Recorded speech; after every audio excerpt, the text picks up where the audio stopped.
Good evening, everyone. Thank you for coming out. Thank you. My name is Dean Cavaretta. I am the campaign manager for Scott Brown for United States Senate 2026. Thank you.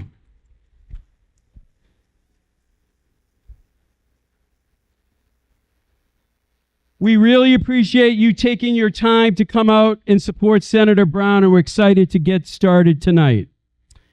To start us off, our opening prayer is by Pastor David Carlson, introduced by Mr. Jerry Sickles.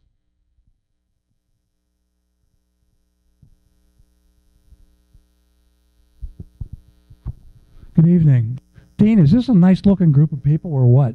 Wow. Yes, my name is Jerry Sickles. I'm pleased and proud to be on the campaign, managing the western part of the state and doing coalitions. I bring you choice greetings from the People's Republic of Keene. I live there, so I can say that.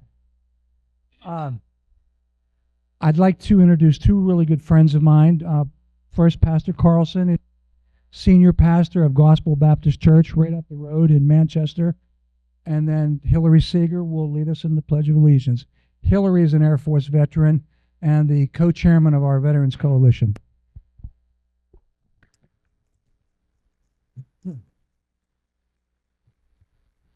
Thank you. Let's pray. Our dear Heavenly Father, we thank you for this day. We thank you for this opportunity to meet here today. Lord, I pray for candidate Scott Brown as he has his primary. It would be my personal prayer that he would win the primary, become our next senator, the great state of New Hampshire. I pray that you give him wisdom. I pray that you protect him, keep him and his family safe. Lord, we pray for our soldiers today, our sailors, our airmen. I pray that you'd watch over them, protect them. Lord, thank you for our great country. As the Scripture says, righteousness exalteth a nation, but sin is a reproach to any people. Bless our evening tonight. In Jesus' name, amen. Thank you, Pastor. Hillary?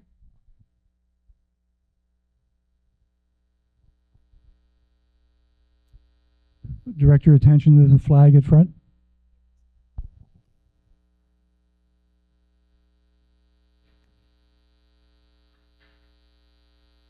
I pledge allegiance to the flag of the United States of America and to the republic for which it stands, one nation, under God, indivisible, with liberty and justice for all. And you can be seated. Jerry said I got to talk. That's pretty scary. He gave me a microphone. I have a question. I have a question for you. Can you hear me, first of all? Because I'm getting this. So that's either like you're doing awesome or you can't hear me. How many veterans are in the audience? Stand up if you're a veteran. Stand up if you served in the U.S. military. Come on, stand up. Stand up. Stand up. Okay. Now, join the veterans. I want the spouse. I want you to stay up. Stay up. Stay up. Stay up. Stay up, Scott. Stay up. Stand up. You can do it. Come on. You run marathons. You can do this. Okay. If you're the spouse of a veteran or a military service member, stand up. Stand up. Come on. Get up. Get up. Let's do it.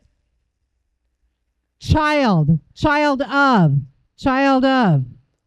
of the service. Granddaughter, grandson. Come on. There you go. Let's do it. Come on. Granddaughter, grandson. I want y'all up. Up. Next door neighbor, friend, supporter. All right, you can all sit down now. Sit down. What I'm talking about right now is people who serve in the military, people who are being deployed to Iran right now, just like us, just like our children. Parents of military, I'm sorry that I didn't mention that. I think maybe it's a little bit of a tough spot for me because I have 2 children in the Air Force right now. And I'm scared. I am scared. I would rather go myself. So you know what I want in Washington right now? I want a lot of things. I want lower taxes. I want all kinds of fun stuff. But right now what's important to me is somebody who understands the sacrifices that members of the military, their families, and their friends make. I want somebody who understands that, and who better than somebody who's done it themselves. So I'm going to hand this microphone back to Jerry. I encourage you to vote for Scott. I encourage you to donate if you can. And I encourage you to think about the billionaires and the millionaires that might be donating to another campaign and how much money they're donating and what percentage of their income that is. And that I know $25 of your income is the same as the 100,000 or the 500,000 of theirs. So pull that $25 out, because you know what? We can do that. We can add it all up and it's gonna be awesome. Have a great night. Vote. Just one more thing. We are building a veterans coalition, and this is just not going to be names on a piece of paper. We really want to do something with this. About a week ago, Scott, we had a good meeting with veteran leaders in the state, and he's the only veteran in this campaign, so that means something. So if you wouldn't mind, I would hope that you would come over, and I'd like to shake your hand if you're a veteran, and I'd like to talk to you about joining our veterans coalition. Thank you.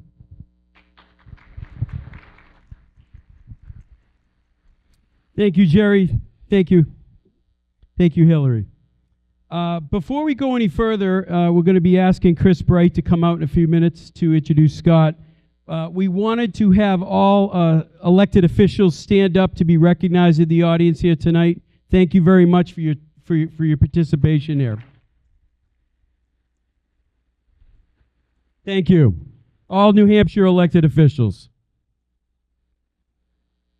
We appreciate it. And we want to pay particular thanks to Senator Keith Murphy for a great venue. Thank you, Senator. And his wife, Michelle, for hosting our campaign, our first town hall for Senator Scott Brown.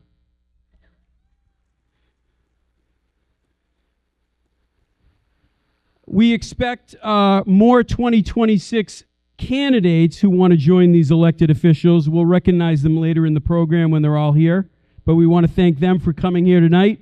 If their schedules are jammed tonight, if any 2026 candidates are in the audience tonight, running for local office, state office, federal office. Thank you. They'll make it a point for you for themselves to say hi. Okay. Before the main speaker gets up here, I'd like to invite Chris Bright to come up to introduce Scott Brown.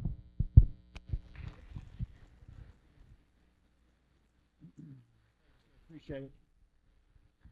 It's good to see so many friendly faces, and you know, in the context of the world right now, it's not lost on me that everybody came out. I don't think there's anybody in this room that would debate the fact that we have to get at least a Republican in to a federal seat. But which Republican? Which Republican? When I launched my congressional campaign and I was out there working, I saw this man out there grinding. You see other senatorial candidates, they're out there, you know, they're going to the big events, they speak, and then what happens? They disappear out the back door when everybody else starts speaking. This guy never did that. And I'll be honest with you, when I was running, I wasn't going to endorse anybody else. I was going to kind of let this one out. As you know, I backed out of the congressional race when Anthony got in. We're good friends. I wanted to support him. And this was going to be the cycle that I was just going to kind of sit on the sidelines, help people out, and go back to working on my business. But after thinking about and seeing just everything that's happening in this world, I couldn't stand the fact that we have two things. One, before the election even starts, before anybody files any paperwork, Republicans are already 6-8 points down. That's just the sad truth about what's happened here in our state, where we've turned from red to purple, or to blue or purple and now blue. And when I was running, I remember I called this national donor in Texas. And he said, you know what, we're not going to donate anymore because New Hampshire's a blue state. And so the rest of the country started seeing us as a lost cause. Right, right. So it's going to take somebody that is willing to stand up in the face of some tough odds, and we know we can do this. We need about 25,000 more Republicans to just show up, and they're here in this state. So it's going to take somebody that can jazz us up and get people coming, get them to show up to the polls. And the second thing is when we look at everything that's happening in Congress and in government, we all throw our hands up and we say, like, we're just frustrated with the people that are representing us. Well, I'll tell you what, that's on us, because it's the people that we're putting into office that are letting us down. So if you don't want to be let down, start getting beyond these stupid political speeches that we get up, where people get up and they say the talking points. And I could tell you this, because when I ran, they tell you, we got to talk about the economy, talk about the border, get people angry. Yeah, but how do you fix that? How do you actually implement things that are going to allow us to make change? So we should put somebody in office that is actually there for the right reasons, not for personal gain or to get rich. So look at somebody's track record. This man has served in local politics. He's served in state politics. He went into Massachusetts, the People's Republic of Massachusetts. Right? He went into enemy territory and flipped that seat with just hard-working grind. And then, after he won that seat, he could have been done. I mean, how much higher do you go after United States Senate? But he didn't. He came back and he became an ambassador.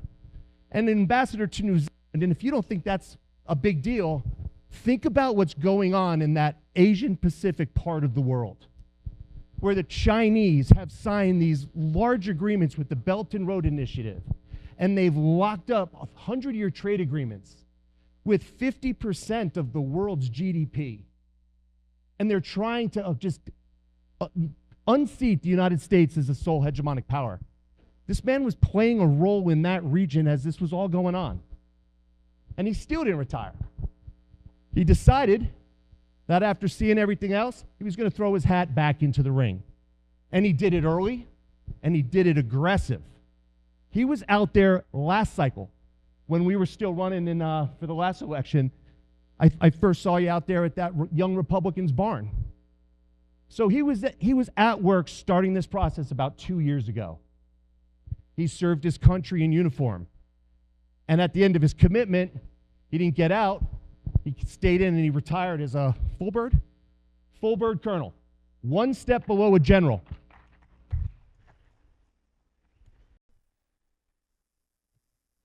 So we're tired. I mean, we know what we're up against with another Sununu deciding to throw their hat into the ring. We know what we're up against, but this is not a battle that we can't win. We have to get out there, talk to your friends, get people to come and listen to this man. He came into my house and had coffee with my girlfriend and I. He is that approachable. So he'll show up anywhere, and he's there for the right reasons. So I ask at every election this coming cycle, whether it's for your state, whether it's for school board, or whether it's for the United States Senate, look into the heart of the candidate and make sure they're doing it for the right reasons. I can assure you this man is. So I'm proud to stand behind Scott Brown, and I'm willing to do whatever I can to help him get elected. And I know with all you people in here, with this great turnout, we could come together as a fist, and we could send a real strong message. So, ladies and gentlemen, without further ado, if you would please rise with me, let's get this man into the United States Senate, our next senator from New Hampshire, my friend Scott Brown. Yeah. Yeah, whatever I can do to help you.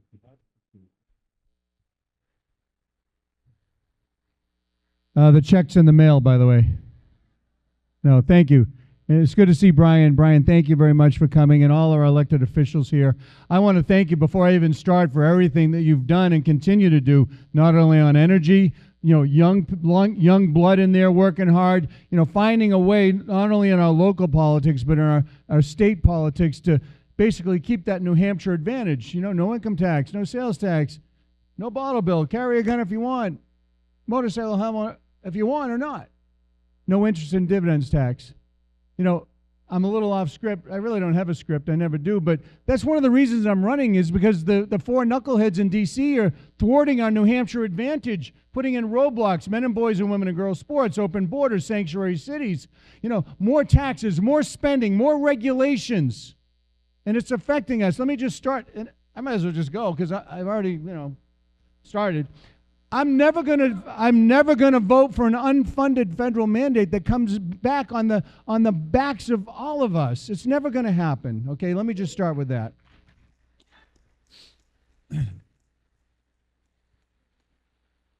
Scott Brown doesn't like guns. Well, let me tell you, I've been firing since I was 12 years old. I have guns. I have plenty of guns, especially after Biden. And I have a lot of ammunition. My wife will say, "Are you turning into one of those survivalist people? What's all this water bottles and food?" I said, "Honey, don't worry about it." And I had an A- rating all through my term, state rep, state senator, U.S. senator. And then after Sandy Hook, it hit differently for personal reasons. And I said, maybe we should look at getting rid of assault weapons. I never voted on it. I apologized. I've apologized so many times. I want to apologize to you. It's on tape. I was wrong. Okay, I was wrong. And you know what made me realize that I don't know everything about everything, whether it's about guns, the Second Amendment, whether it's about, taxes and spending. So I, like Senator Bob Smith, who has endorsed me, dear friend, and don't forget, I ran against Bob and Jim Rubens. I beat Bob and others by 50% and barely lost to Jean Shaheen. And the reason she's not running right now is because I'm running. And she retired.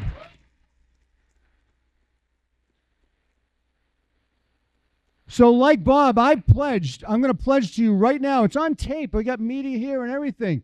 I am going to hire a Second Amendment expert, not only in the New Hampshire office, if I'm so blessed to win, but in the D.C. office to give me that guidance that, respectfully, there's so many things that we work on.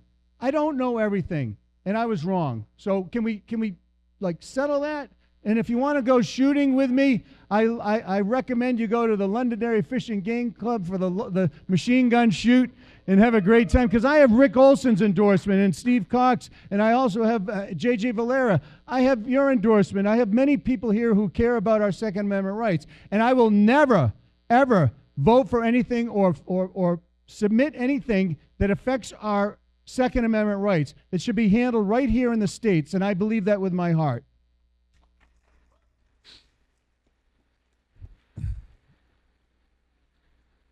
I've already worked on, and maybe it's a better situation right now. I got Mark Wayne Mullins' endorsement, a new Secretary of Homeland. And he was the first guy in D.C. and honestly, the only person I really care about that I got that endorsement. And I already talked to him about the reciprocity issue, because our citizens shouldn't be in the middle of the night in a snowstorm and end up in Maine or Vermont or Massachusetts and get arrested and have to spend a ton of money to not be obviously charged and go to jail. So I pledge to you also, that will be one of my top priorities when I file my first bill, is to deal with the reciprocity issue. I'm a member of the NRA, the New Hampshire Firearms Coalition. I will work very hard to earn the votes that I didn't get before. Yeah, I made a mistake, and I apologize. So let me actually start my speech. How about that? And it's really not a speech. I'm going to take about 5 to 7 minutes and just kind of introduce myself, because there are some new people here. And for those of you how many people actually voted for me before? Raise your hand. Yeah. Let me ask you a question. You going to vote for me again? Yeah. Well, thank you. Put your hands down, because what the people out there are not seeing, I know we have some members of the press here, and I hope you report the amazing crowd we have here, because what we've been doing since I announced is building this. This is our first official campaign event, because it takes time. Thank you. It takes time to raise money. We raised $1.2 million the first quarter. It takes time to hire a staff. All my staff members, raise your hand, please. Dean, yeah, we got 1, 2, 3. They're taking pictures. Jerry, obviously. Listen, we're pretty much fully staffed. We're working our asses off. Okay, but it's all for this. This is where the campaign starts. It's about 5 months away, give or take. So this is it. And the fact that you're here, not only the people that I know and care very deeply about, but also the people that remember what it was like when I stopped the Democrat supermajority and I won the people's seat. It's not the Democrat seat. It's not the Kennedy seat. It's not the Sununu seat. It's your seat. It's the people's seat.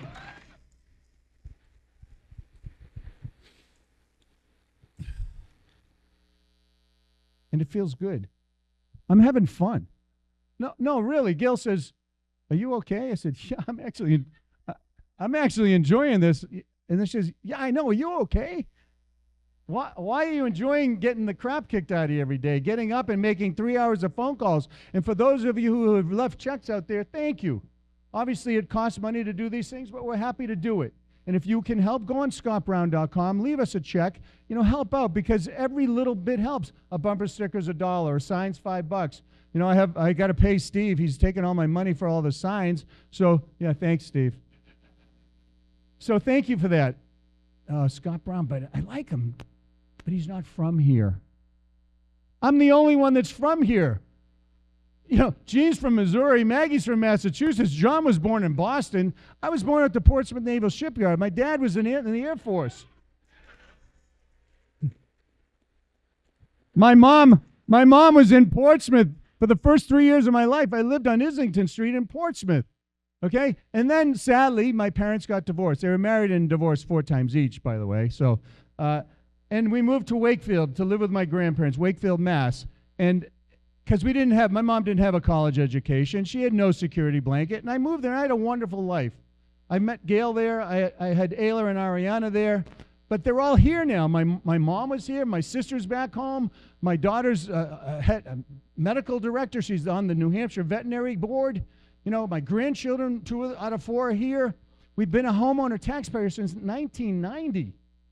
Okay, Maggie Hassan didn't pay taxes when her husband was working at the school for any properties. So the thing that is most important is my family goes back to 1717. I can show you my Son of the American Revolution document out of Newington, New Hampshire. So, no disrespect, but let me ask you a question. How many people are not originally from New Hampshire? Raise your hands. Yeah, can we like stop, please? Yeah, can we stop? Oh my God. So let me just I want to get to questions, because this is what I think is missing in politics. The fact, and how many people, by the way, went to our backyard barbecues from 60, yeah. You met every presidential candidate. You could walk right up to them and say, "Hi, well, what do you believe?" You didn't answer my question. Oh, you didn't answer my question. We did that. And I want it to be like that. And if I don't know the answer, I'm going to take it down and have one of my staff members come over, get your name and number. I'll do the research, and I'll call you in the next day or two, because that's what you deserve. And when you talk about New Hampshire, right? New Hampshire is the first in the nation primary, right? The Republicans have fought for it, but the Democrats have not. They threw it away. But now I think they maybe sort of kind of want it back, because they're recognizing that, people in New Hampshire are pretty upset. And I have always felt that North Carolina, Michigan, Georgia, Kentucky, Ohio, Iowa, Maine, Texas, and New Hampshire, those are the ones that are in play, really. I've always felt since the day that I announced that New Hampshire will determine who controls the Senate. There's no doubt in my mind. So Chris is right. This is a very important and pivotal seat. But I talk about the first in the nation, and the fact that we love debates. We grill our candidates. Hey, you going to vote for Scott Brown? Well, I got to meet you 5 or 6 more times. I probably met you like 30, okay? And it's starting to really bother me, quite frankly. But we deserve open and fair and vibrant debate. Do you think that the people in D.C. who are basically saying, "Oh, that guy's the guy," do you think they care about us? And when I travel around the state, I'm meeting people. I'm answering your questions. And I'll never forget this, and I'm going to just move on a little bit. When I was thinking of running for the Senate, and I have a lot of respect for the Sununu family, I met with Papa Sununu. I met with him. I said, sir, what would you... I said, sir, I'm running against Jean. And then she dropped out. I said, what would you do? He says, well, if I were you and you make it through the primary, I would challenge Pappas to go to everywhere around the state like we're doing right here and have open town halls and debates or forums. And that's what he said to me. So I was at an event, a wonderful event the other night, and John was sitting right next to me, and I said, John, I met with your dad, and he told me that I should go around, debating people. Did he give you that same advice? Because I'm right here, dude.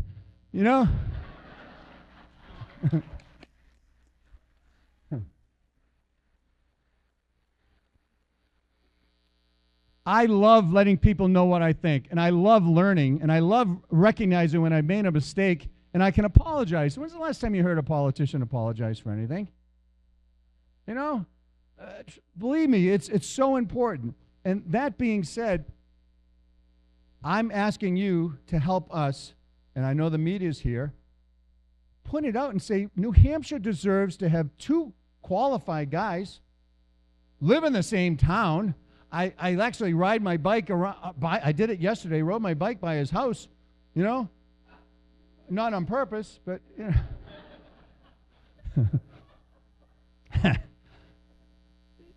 But I think I'm more qualified, and let me tell you why. And then I'll move on. Assessor, selectman, state rep, state senator, U.S. senator. Your representative confirmed 94-4 as the ambassador to New Zealand, Cook, Niue, Samoa, and are interested in Antarctica. You're right, Chris, pushing back against China every single day. I was the only guy in the Indo-Pacific for almost 2.5 years, pushing back against their taxing, their building and militarizing islands, over-leveraging Pacific Island nations, the One Belt, One Road, the OBOR program, pushing back every single day, TV, radio, internet, doing things like this to the point where they were losing. They lost that battle. And now you look at what's happening around the world. Yeah, I don't think they're an enemy, but I think they're a competitor, and they're not playing by the rules. Will they be an enemy? God, I hope not, because we're all in trouble. And let me just add one thing, and then I'm just going to take questions. I could go on forever. I voted for President Trump 3 times. Yeah. When I had a little money, I donated to his campaign. And when I endorsed him as the first mainstream person to endorse him, I said, sir, I don't have a lot of money, but I'll give you one thing that, quite frankly, you may learn to like or not. And that's, I give you my word. I give you my word that I will be honest with you. And when you're doing things really well, I'm going to say, sir, go get them. And when I think you can maybe do it better, give a different point of view, sir, I'm going to tell you, you're probably going to be pissed off at me. Well,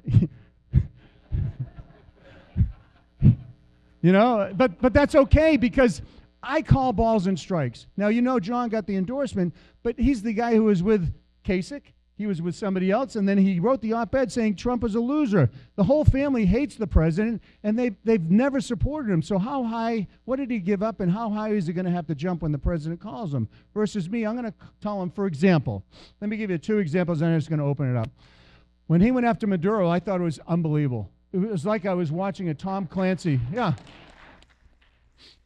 It's not like it was out of left field. I mean, Biden even increased the bounty. I mean, it's like, but the fact that they pulled this together with no leaks, no nothing, and our men and women, our air personnel, and all the support personnel pulled off this amazing mission. I really thought it was a Tom Clancy novel, right? And everyone came back. That's on the Iran thing. I'm sorry. Let's talk about that. On the Iran issue, when he bombed the nuclear facilities, that was an amazing issue. And our delegation didn't commend not only the men and women that did it, but they also didn't commend the president. He needs congressional authority. Well, Obama didn't need it when he went after bin Laden.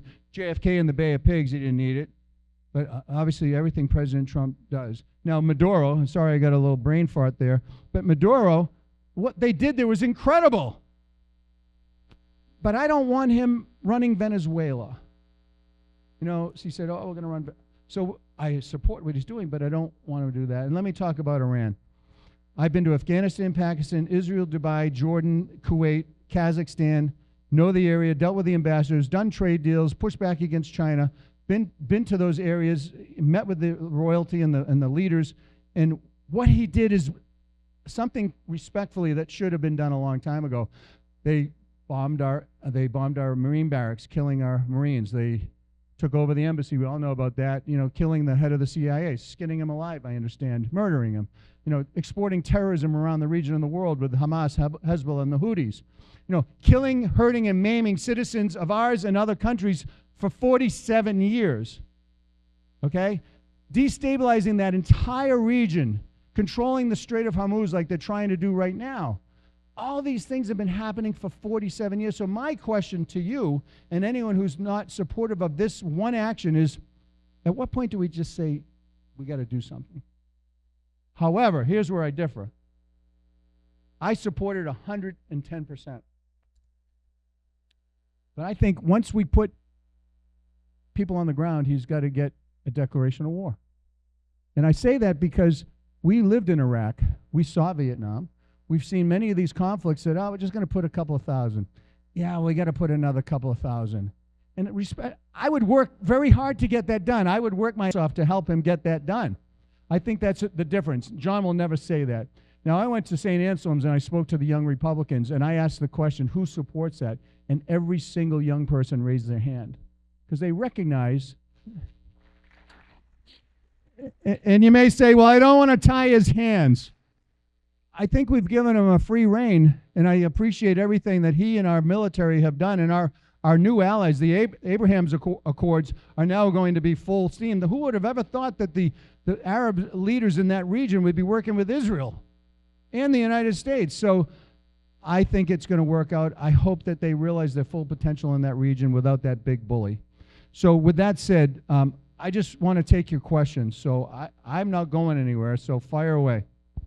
Go see Dean. And I'm just going to have my bobblehead up here protecting me from you guys. And I'll go like this. No, bad question. Good question. Very handsome bobblehead, Scott. Okay, who's first? Sir. I'll come to you. Phil Donahue. I'm aging myself there. I actually met Phil. Sir, can you tell us your first name and where you're from? Hey, Scott. Dennis Martin. I'm from Londonderry, New Hampshire. Thank you, Dennis. By the way, if anybody doesn't know, Scott's a guitar player. And him and I have played together in the past. Anyway, Scott, 2 questions, and I'll keep it quick. What's going on with the TSA and my Coast Guard brothers, because you know I'm a Coast Guard veteran, and Semper Paratus, and they're not getting paid. Do you think senators and congressmen should be getting paid? Why they're not getting paid? Second question, in the VA, veterans don't get dental care.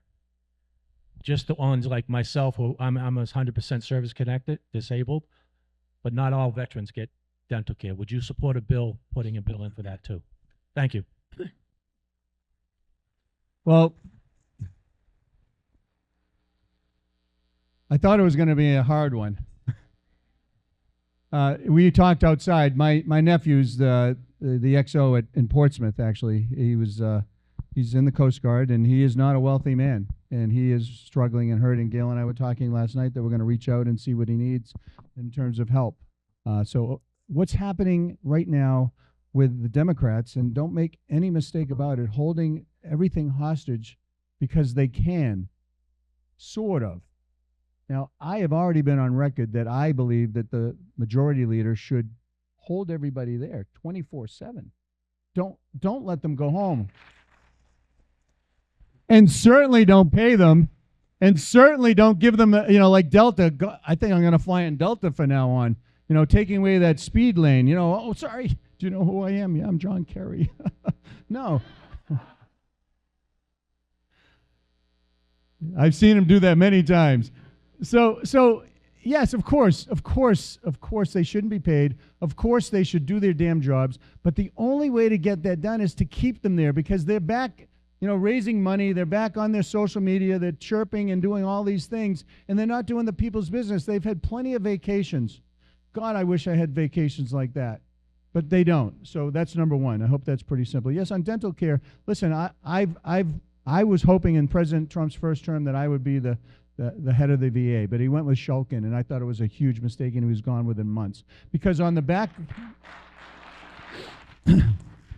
backlog, what's the biggest? Let's forget about the dental just for a second. The biggest challenge is the backlog of people making their claims. So as a former JAG, I served 39 years. I joined after the blizzard of '78. People dying on the highways. They had to bury them on the roofs because there's no mortuaries or no way to get them there. And then you had, I had a second lieutenant say, "Hey, PFC, get me a coffee." I said, "Get your own effing coffee. I'm not getting you want me to get you laundry too, sir?" And I said, "I have to be an officer." So I became an officer, and second lieutenant infantry, airborne, all that fun stuff. And after I was jumping out of planes and doing crazy things, I said, I am a lawyer. I think I'll be a JAG. And I ended up being a JAG. And so what I said, and the reason I'm getting to this point, which I think is important, is that the backlog of our men and women who have served, who are hurting, and they need their care and coverages immediately, is being held up because they don't have enough people to do the servicing. Well, why don't we I had a plan, I made a presentation, get all the active duty, all the reserve and guard JAGs and retired JAGs, put them on temporary duty orders and get them to do the cases. Any retired judges, civilian judges, let's train them for 2 weeks and get them to do that so we can process those and get them done. That's the first thing. And I want to give every man and woman who has served our country every single penny, every single benefit that they can get. And if you don't know by now, periodontal care leads to so many other issues, blood issues, heart issues, you name it. So yes, I would absolutely support that. I know it was a roundabout way to get it, but yes. What else? Rita, come on up. I just want to thank Rita for her effort on working on our grid. Some of the things that she's passed in the legislature are unbelievable. It's because when I say I don't know everything, you're probably going to ask me that. I don't know everything, but you do. So I would ask you to answer your own question. First thing I want to know is when you get to Washington, what committees will you be on? I'd like to get back on armed services because of everything that's going around the world. Homeland Security because I know Mark Wayne Mullen, and I believe we need help in our northern border, and we need to keep the pressure on our southern border, and we need to make sure that people who are here illegally trying to hurt and kill us don't have that opportunity. I want to be able to be an asset to him.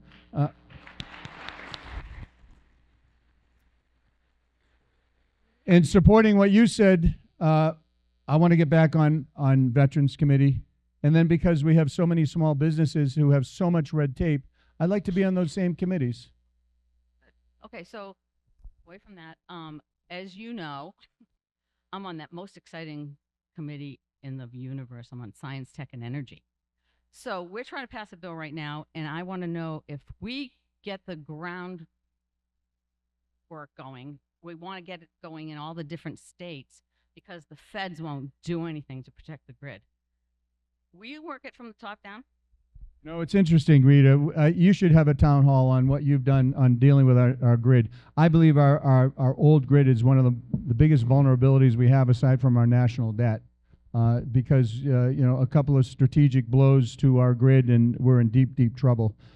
So I commend what you're doing. We need to be not only energy independent, but we need to make sure that our grid is safe and secure.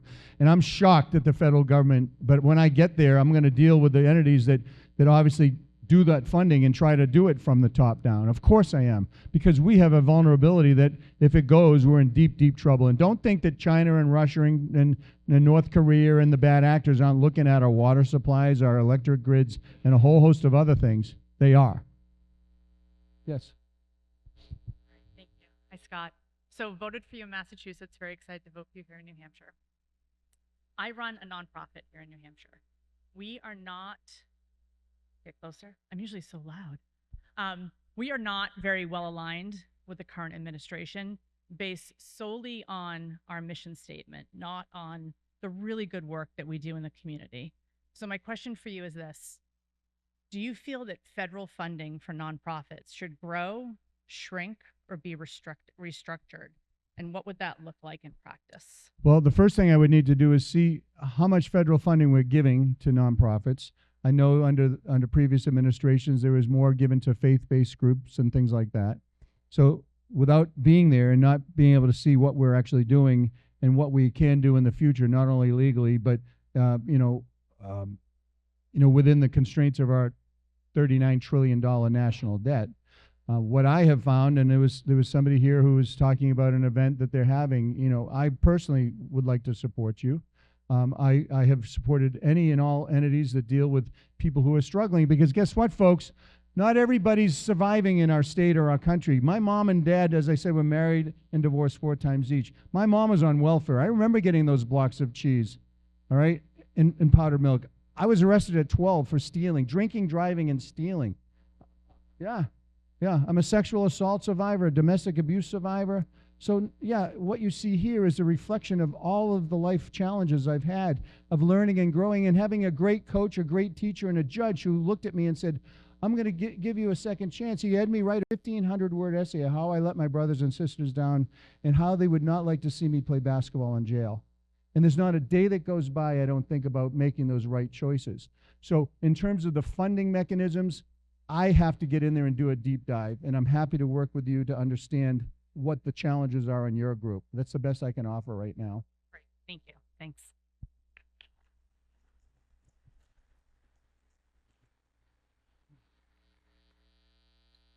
Hi, Robert from Barrington, Center of the Universe. Are you willing to support, and how difficult would it be to have one item, one vote, rather than 47 different things in the same ballot, some good, some bad, some so-so? Are you talking about the local ballots or the state ballots? National. So there's no necessarily no ballots for national Not issues ballots, per se, but you're talking about voting. Well, let me give you a great example of that. I agree with you. I've always said, hey, and that's because Washington has always been dysfunction. They're on dysfunction junction, right? And they can't do anything. So I have often said to the leadership, why don't we just take one thing at a time, one little thing, that Tip O'Neill, Ronald Reagan philosophy, we battle by day, we find something we can agree on, and go pass it. The exception to that was, and the thing that really has bothered me forever is that during President Trump's first term, he did executive orders to reverse what Obama did. Then Biden came in, he didn't even care what it was, he got rid of them all. And so it's like this. And I'm thankful that in the big beautiful bill that they passed, they incorporated a lot of the executive orders, so now they're codified. And that gives you now a basis to go in and fix them if they're not working, because if it was just an executive order, you have to do another one and it's gone in, hopefully not in 2.5 years, right? So to have that big, beautiful bill that gives you the basically the engine to go in there and look at things and actually change them. Oh, this isn't working. Let's go change it. It's there. It's real. You can touch it. But if you look at the big, beautiful bill, at first I was like, I don't know. Yes, it did some additional spending. Yeah, it did, and I don't agree with that. But what it also did is it gave $500 million to our rural health centers here in New Hampshire, $100 million a year. So when you hear Chris Pappas say, I voted against the big, beautiful bill because of, was it Medicaid and, Medicaid and SNAP. Well, did you go to the speaker? Or did you go to the head of Health and Human Services? Or did you go to HUD or FDA or anybody to get help? Did you go to the president? Because when I went there in 6 months, the president was walking up the dais. I said, sir, my insider trading bills, it's ready to pop. I need your help. And he did it. So it's no. And I'm going to answer the question, but I think it's important to paint the picture a little bit. If you look at the big, beautiful bill, and Chris Pappas won't tell you this, and neither will anyone in our delegation, it's up to you to say this, $500 million there, right? $200 million for the Portsmouth Naval Shipyard. No tax on tips, no tax on overtime. Speak to the people outside. Seniors who are getting their Social Security, you can file and get a reimbursement, I think up to $5,000. Accelerated appreciation for people who want to, enhance their businesses. There's so many good things in there. So when you're looking at, do I do a big bill or a little bill or get something done, I support the big, beautiful bill. If I were there, I think I could have done better. But I'm also encouraging them to do one thing at a time because there's total dysfunction. So I hope that helps. It's kind of a long answer. You got to take, it's when you're playing like baseball and you see that one coming in. Sometimes you just got to hit it out of the park. You don't get that chance too often. It's difficult because sometimes you'll have a really good bill, but then somebody will tack a crappy thing on it. Correct. And do you vote for the great bill, or do you not vote because it's got a crappy amendment on it? So, Well, that's you nailed it. That's the actual point. You have a great idea, a great bill, and then they do it on purpose to have you do a vote to basically show, see, Scott Brown's against this. He hates dogs and cats, whatever it is, and that's not true. What I would support, and I've always advocated, is to make sure we don't have those crappy amendments, that we get rulings from the parliamentarian, and we make the leadership do their jobs and keep those things out. So, yes. So we have formed a line informally. It doesn't over matter. here. I can hear him. Go ahead.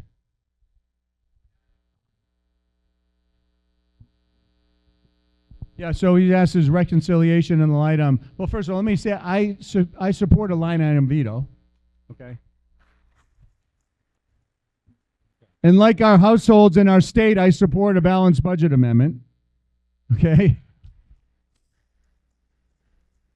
And don't forget, when I tried to stop Obamacare, they used reconciliation to ram it through. So don't think that DC doesn't know how to get things done. It's a question of whether they want to get it done. And I know if Chris or John are there, they're going to do this go along, get along type of thing, and I'm not. I never have. I never will. Yes. Hello, I'm Aiden. I'm from Manchester. I'm a high schooler. And I'm not going to ask a sophisticated policy question. I was going to ask a geopolitical question because your acumen in China. And I was curious, how do you think the Iran conflict affects a certain kind of deterrence from China? And how do you think it affects their supply chains and their energy supply chains? What do you mean that's not a sophisticated question? That's a fantastic So I know. question. I mean a policy, That's a real life question and a policy question, Okay. quite honestly. And it's a great question. It's something I actually think about, believe it or not, because having been to China, I've been to Taiwan 3 times. I understand the geopolitical issues there for sure, that they want it bad. And, obviously we have relationships and a lot of our secure chips are there. But I think what happened in Iran after what we saw in Afghanistan with Biden, and then, you can just do a little incursion with Russia and Ukraine. The one thing, whether you like President Trump or not, the one thing that I think is one of his strengths when he chooses to use it that way is his unpredictability in that you don't know if in fact, we're going to give them 2 weeks. Well, 5 or 6 days later,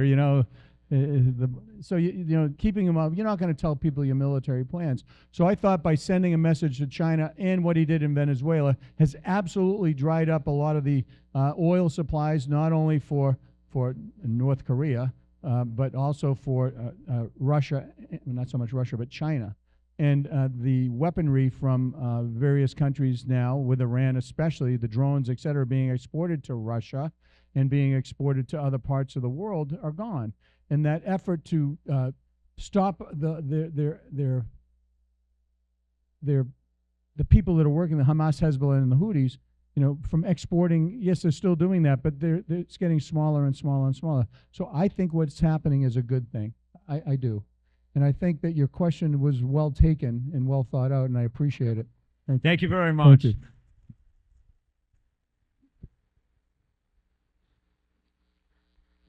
Hi, Senator. Pick up the mic. Kick it up. Tyler Scott. I got a different perspective. I grew up in Massachusetts, been here in Nashville 7 years. Oh, can't. Okay. I grew up in Massachusetts, extremely liberal family, so I'm a maverick. You're a martyr. Yeah, I'm martyr.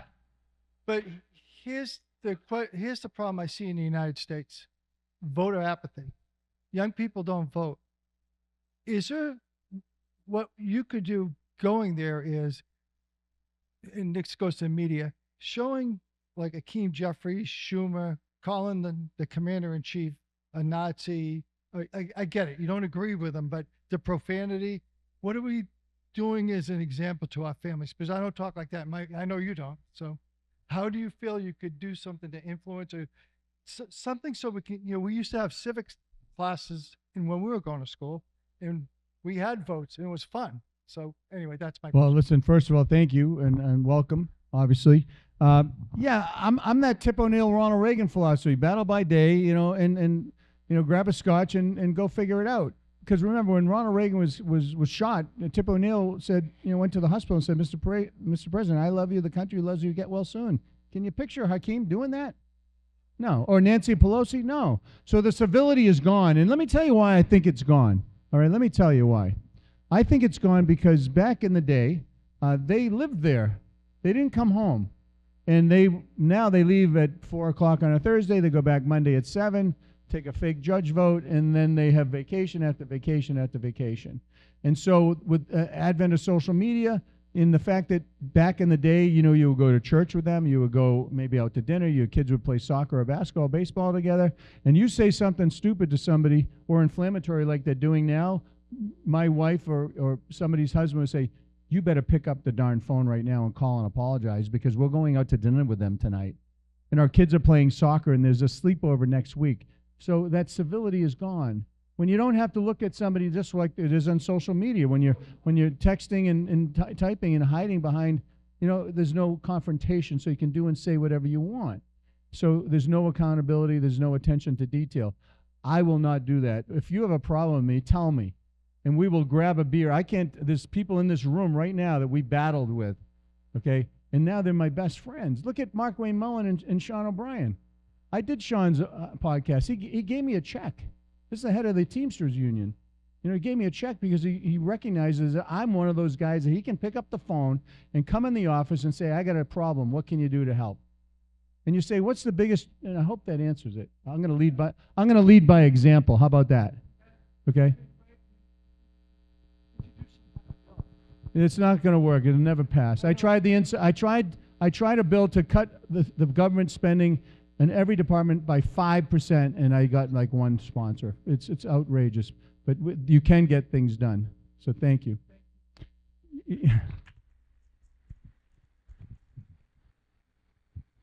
Hi, Scott. Jim O'Malley from Nashua. My question is about Leader Thune. Like, why can't the Republicans just get the ball into the end zone? We have the House, we have the Senate, and we get a lot of fancy double talk about not doing it. Is Mitch McConnell really that much in control? I'm curious because it's frustrating. Well, remember when I stopped the Democrat supermajority, they had 60, and then they had 40. We had 40, and I made it 41, and gave us an opportunity to talk. And we got things done. I did the insider trading bill, did some veterans bills and initiatives, and we forced debate. We forced them. I think when you talk about the filibuster, we should have a talking filibuster. They should get up there and stay for hours and hours and hours, like they did in the old days. There's so many things in our country's history that have done that. They have to take 2-3 months to get these things done. And that's what they should do. And yes, I know John. I went to his daughter's wedding. I have a lot of respect for him.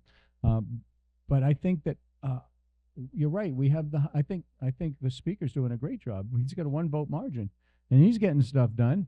And we need to do the same thing in the Senate. We need to keep them there. We need to have them do their jobs, and we need to pass the president's agenda. The things that are all in executive order should be codified. Great, thank you. Yes.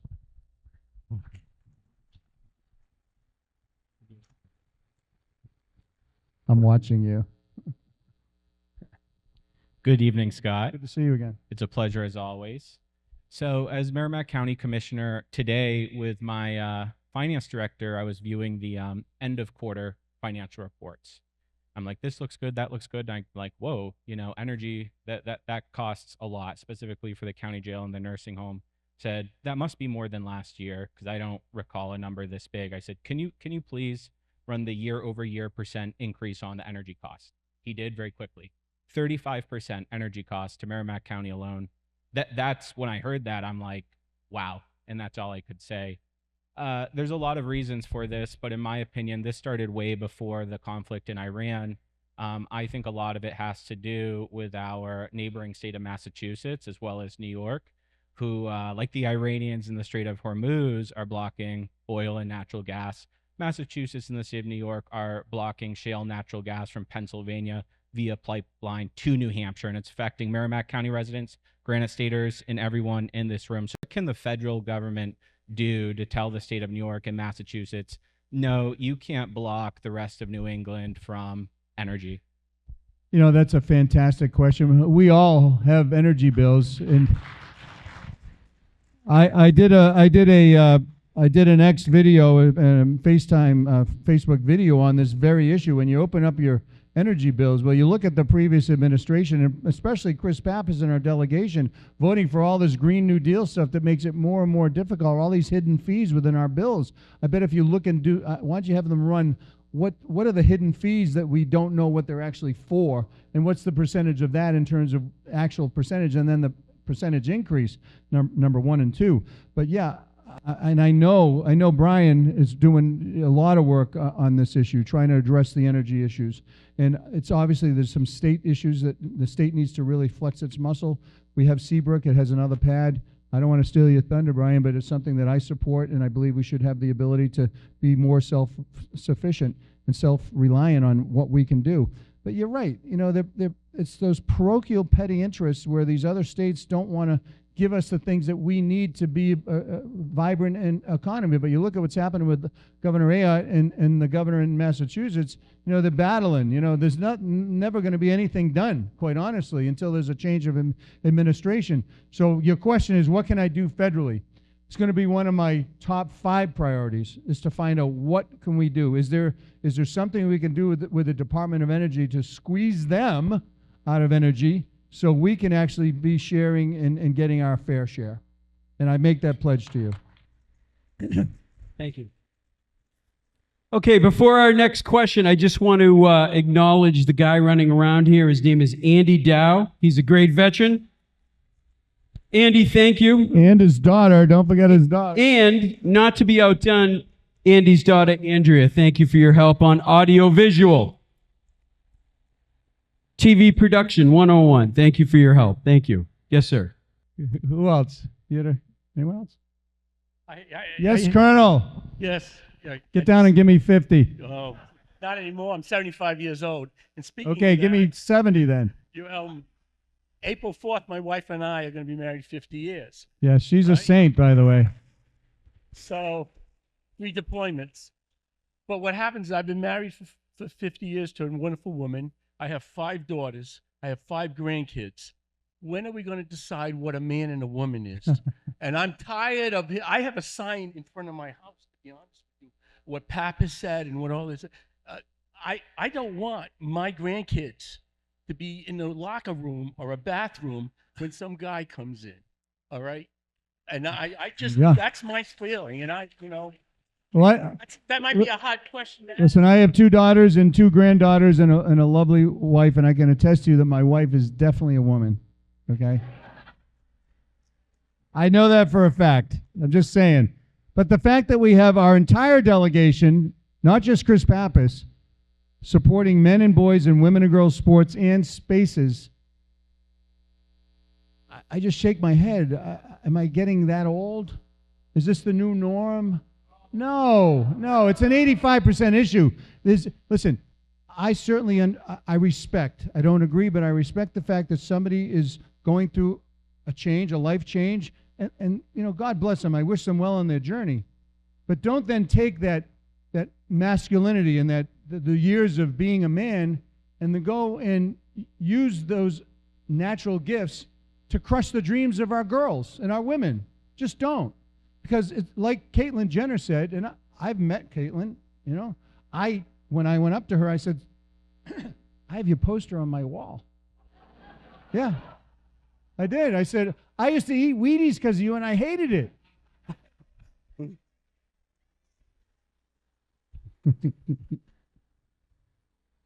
You know what and we had this very same conversation. You know what she said? She said, it's a question of fairness. And our delegation and the Democrats are not looking at this as a question of fairness. I will absolutely, till my dying breath, make sure that men and boys are not infringing and taking away the hopes and dreams of our young girls and women.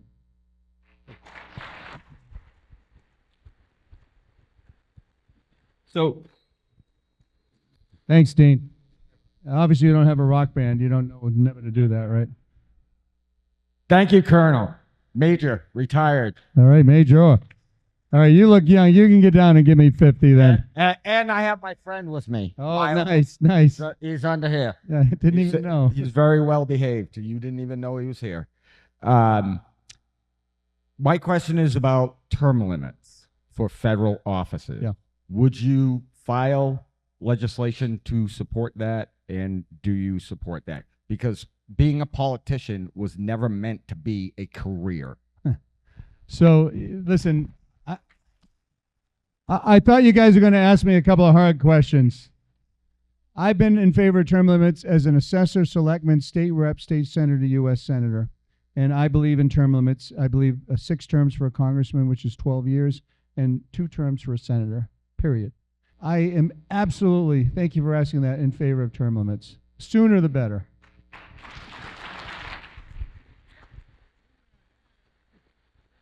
Linda. Hey, Scott. First of all, thank you for everything you're doing. And Linda's now working with Turning Point Action, so thank you and good luck. That's actually what I wanted to ask you, working for Turning Point Action, is if you ever met Charlie Kirk. Yes, I did. And it was in D.C., and, you know, I'm going, obviously, to try to get on the show and get his support and all that stuff and just introduce myself. And, you know, he's, you know, a tall guy. And he starts, "Oh, you're Senator Brown." Now, remember, I don't even think he was born when I was a senator. So he's asking me all these questions like, "So where were you a senator?" What, you know, I'm obviously, you know, joking a little bit, but he was asking me these like questions like, "Dude, doesn't he know who I am?" And he started like going right at me. "What's your position on this? What's your position on that? And he wouldn't let me talk. And I finally said, I could be this guy's grandfather. I'm absolutely going to talk. So we had a fantastic conversation, a back and forth that I will always treasure. And what happened to him is just beyond tragic. To think that now, when we're having I mean, I have security here. I never would have thought about security. Gail, you're doing a great job, by the way.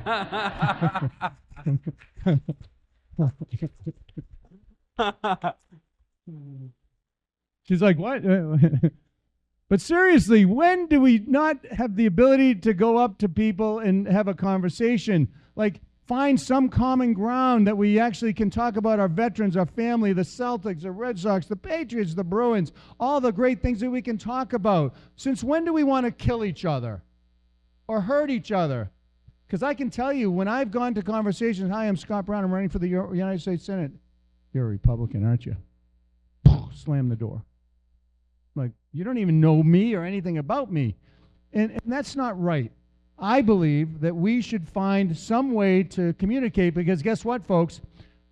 There's some really, really bad things that are happening. And we, as leaders in this country, every one of you in here is a leader. Either a leader in your family, a leader in your business, a leader in your church. You know, you're leaders. We have to set the tone. We need to lead by example. So yes, I did. And I just want to say there was some earlier conversations about getting out the vote and the apathy.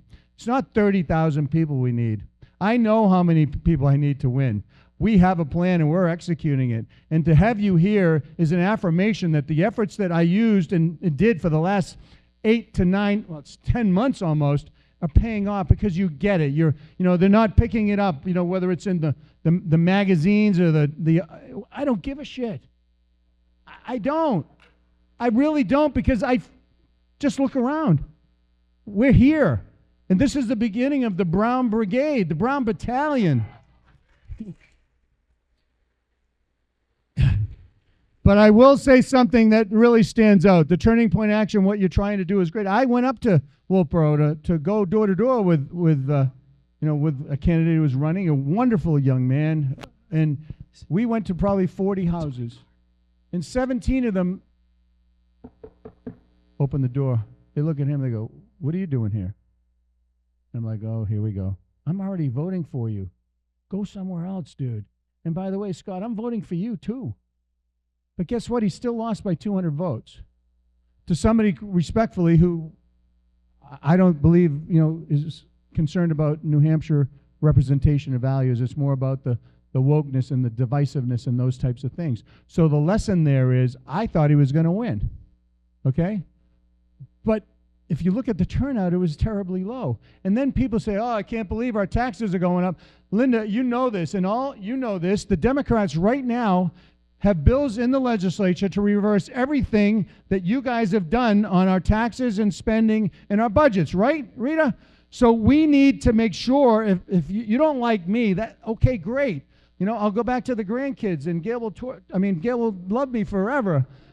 But, but if we don't get out, then you're going to have income tax. You're going to have a sales tax. You're going to have the interest and dividends taxes back. You're going to have the wokeism in our schools, the DEI, all the things that have been reversed. And I thank every legislator, whether they're with me or not. I say thank you, because we are the envy of the country right now. Envy of the country. I'm not making it up. Yes. I'm PJ from Epping. Local and global concerns change and move really fast these days. What are your plans for keeping connected and up to date on the concerns and opinions of the people of New Hampshire? Yeah, I'm not going to be one of those guys who's going to spend every single second in D.C., even though I think it's helpful. If they're not going to do it, I'm going to come back and be here. And we are going to hire people on our staff, and we're going to rearrange where the offices are right now. I think they're in areas, quite frankly, that I think we can put them in better areas, the regional offices for the senators, to have more representation and fairer representation in our state. Number one. Will you stop doing that?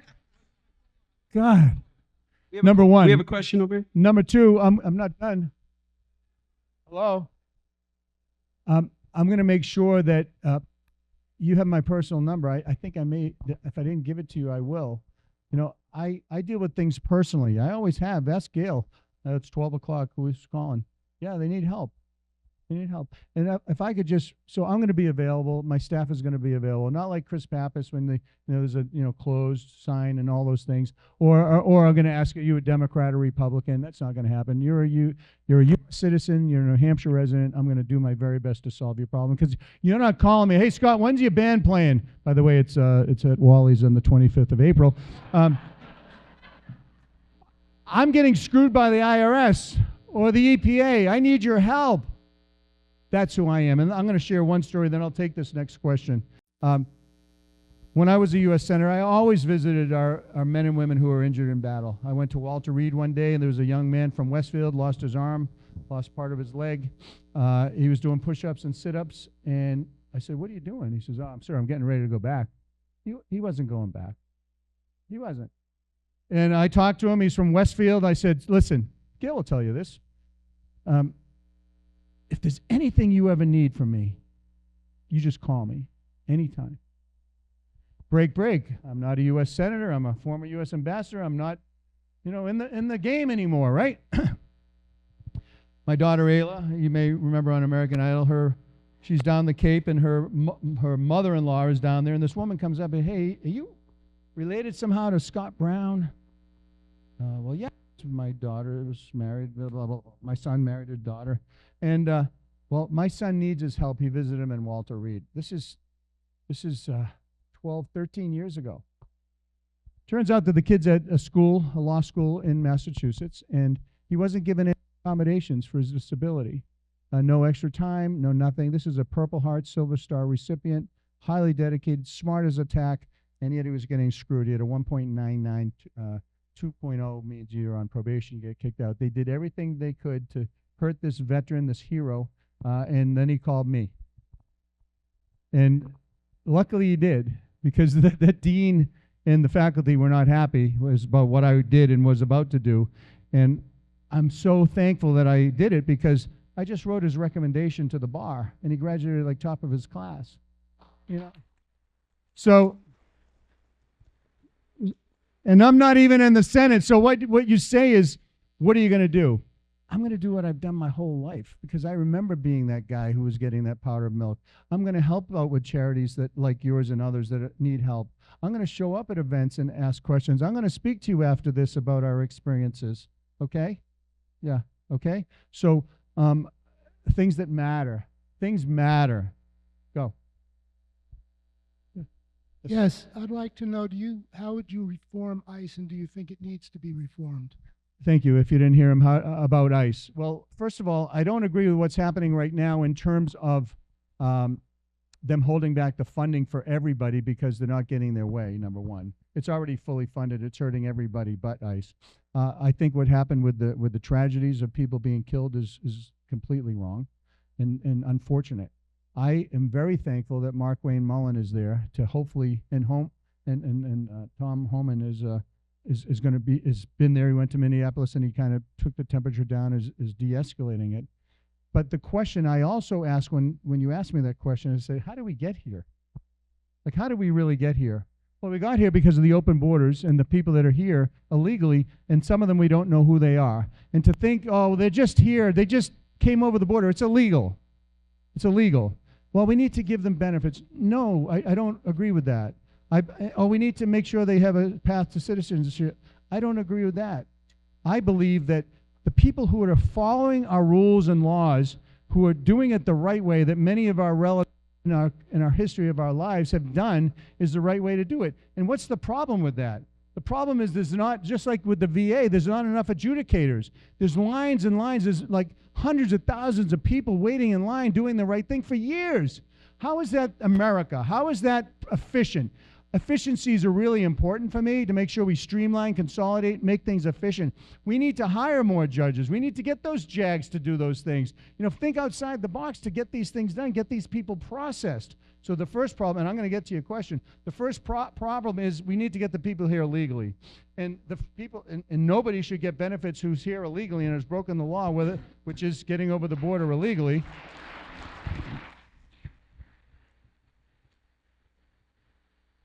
And if I hear that one more person here illegally hurts, maims, rapes, or kills one of our citizens, I'm going to lose my mind. And these are things that our entire delegation and most of the Democratic Party, except Fetterman, God bless them, agree with. And it's upside down. And I will do everything I can to make sure we get them out of here. And we do it in a humane manner. Now, you recognize when somebody's self-deported a couple of weeks ago, that person was allowed back in legally. Reunited with the family. God bless them. Did it the right way. Now, with regard to ICE, yeah, does it need some change? Yeah. I believe that there should be cameras on them. I believe we should have an accurate record. I think that's appropriate. I believe in some of the changes that they're doing. Until the people who are harassing them and threatening them and doxing them take off their masks and don't attack and try to kill them and assassinate them, then they have to protect them and their families. It's just not right to think that we are going to hurt and kill people who are doing, I think, our God's work and our country's work and not keep them safe. And let me tell you the difference between Chris Pappas and probably, I believe in qualified immunity. I believe that our law enforcement, when they're making that split decision, they have the right to protect themselves and make a good decision. Are they bad actors? Yeah. Well, let's deal with them appropriately. But to think we're not going to fund ICE and we're going to dismantle ICE, it's a joke. And it's just talking points for the Democrats. And respectfully, we need our people, and we need people who are willing to sacrifice and serve to keep us safe. I hope that answers the question.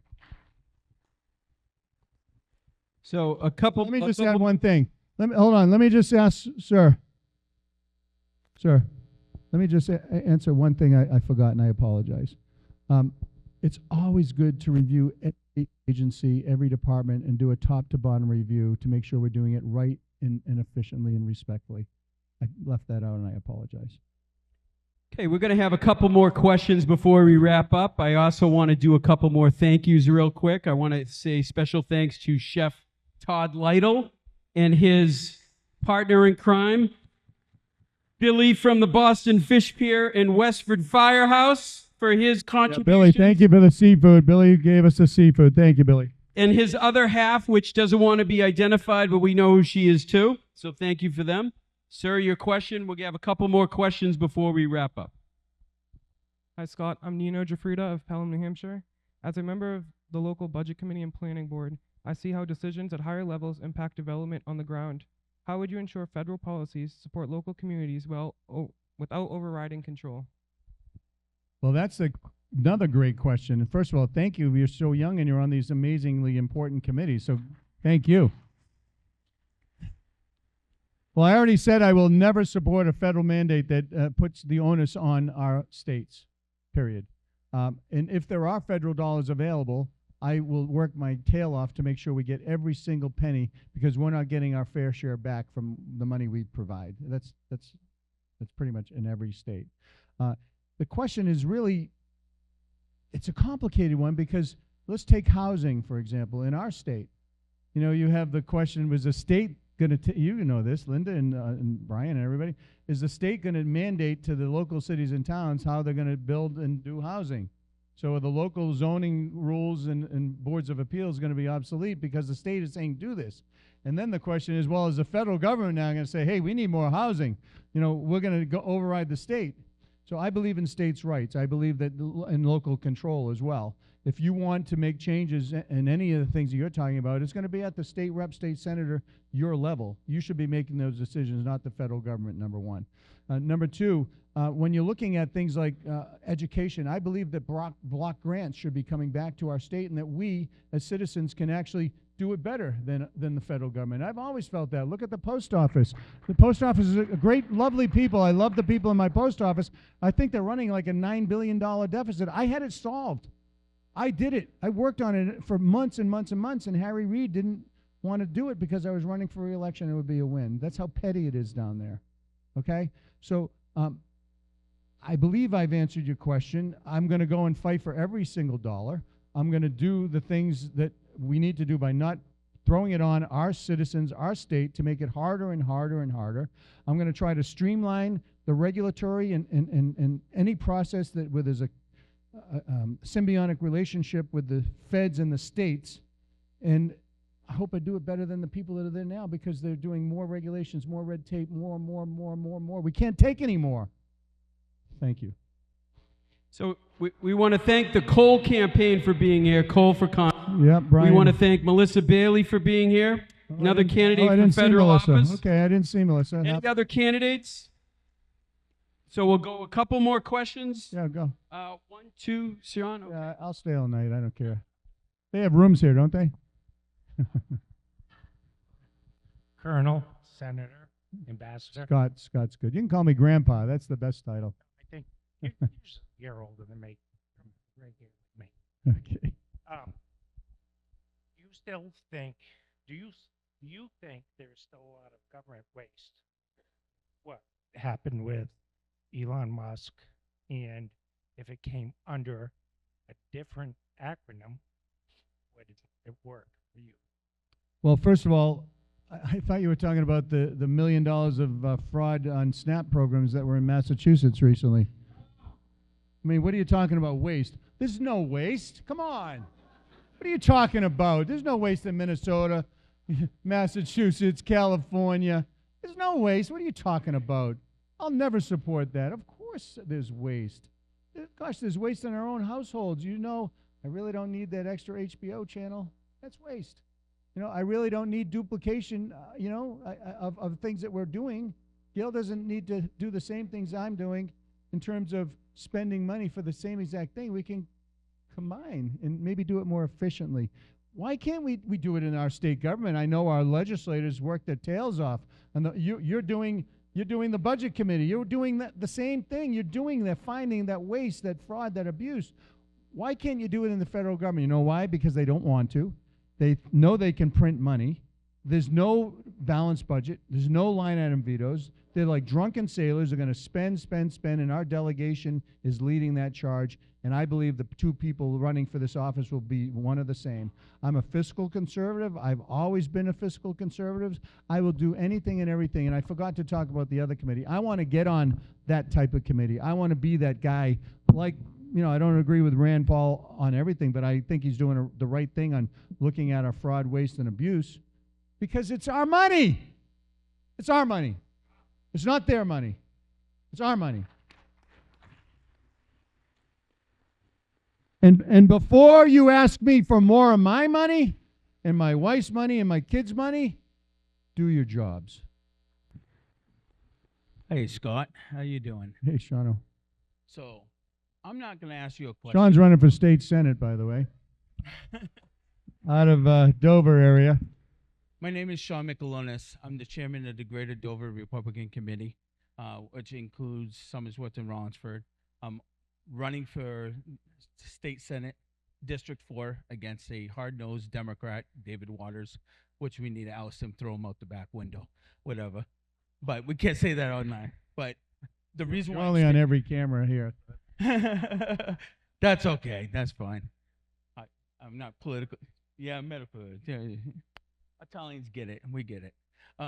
So what I'm going to ask, this is not going to be a question towards you. I'm going to ask for every chairman, vice chairman, grassroots supporter, state rep, someone running for state rep, state senate, or office, please stand up. All vice chairmen, Yeah, all committee come on. members, all You got to stretch grassroots. anyway, guys. Anybody running? I know there's a lot of you. Steve, stand up. Come on. I know you are up here. I'm standing up here. This is not an endorsement because us chairmen, by bylaws, we can't endorse. But this is a thank you to you, because I'll tell you, we really appreciate you fighting, and your staff for fighting on the ground each and every day for each one of the people running for office, each of the people that are doing your grassroots, fighting for you fighting for the Republican Party on the ground. You're fighting alongside us. You're knocking on those doors. You're talking to those people. You're helping us out, and I appreciate your support for my state senate campaign. And on behalf of all of us, I would like to applaud you, Oh, and I thanks, think everybody should give you a clap. Oh, Sean, thank you. Oh, you're very kind, Sean. You know, listen, I will say, I've enjoyed supporting everybody since I got back as an ambassador and moved back home. And I will say I'm not a Johnny-come-lately. Well, thank you, Nancy. Thank you. God bless you, Nancy. Thank you. Yeah, all right. Well, listen, on that note, I don't know how I can end it any further. Listen, I'm going to hang around till if you want to speak to me privately, that's great. Please help us. Go to scottbrown.com. Sign up. We're going to let you know. We're going to lock you in as a vote. We need about 75,000 votes to win this thing. So let's go out and kick some ass and take some numbers. God bless you. God bless America. And let's go.